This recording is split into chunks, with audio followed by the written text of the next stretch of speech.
They didn't even pick up when I walked down the aisle. That silence was louder than the vows echoing through the small chapel. I'd chosen a simple dress, nothing like the glittering gown my sister wore when they threw her that ridiculous society wedding. I still remember the string quartet, the champagne fountain, the speech my father gave about raising daughters who marry up.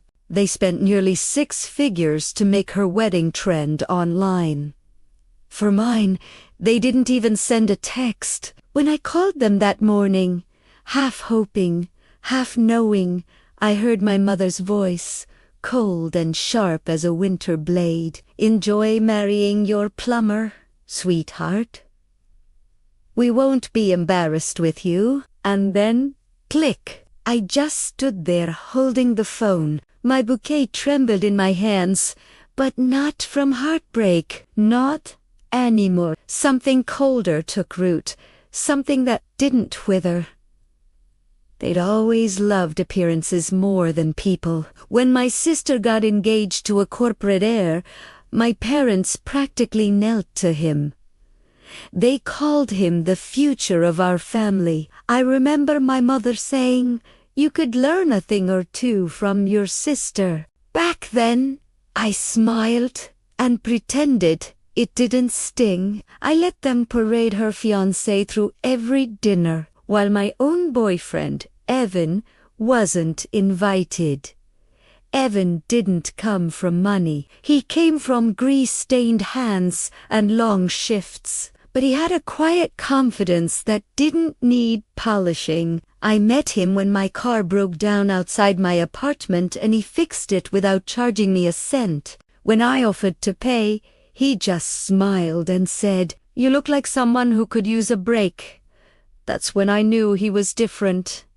But my parents didn't see that. They only saw the uniform, the calloused hands, the lack of pedigree. So when he proposed, I didn't even bother telling them right away. I wanted to believe stupidly that love would be enough. The week of the wedding, my sister called. Her voice was si rapide.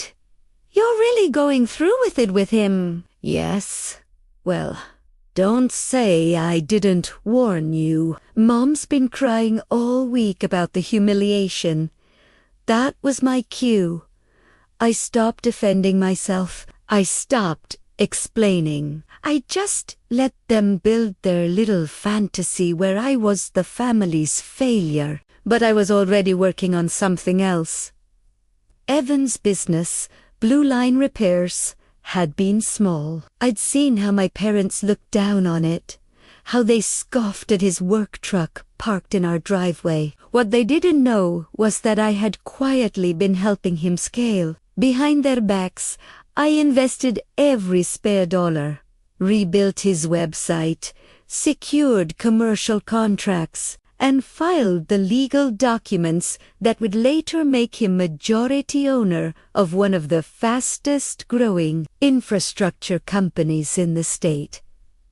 He wasn't just a plumber anymore. He was the man corporations called when their million-dollar systems failed. But I didn't tell my parents that. Not yet.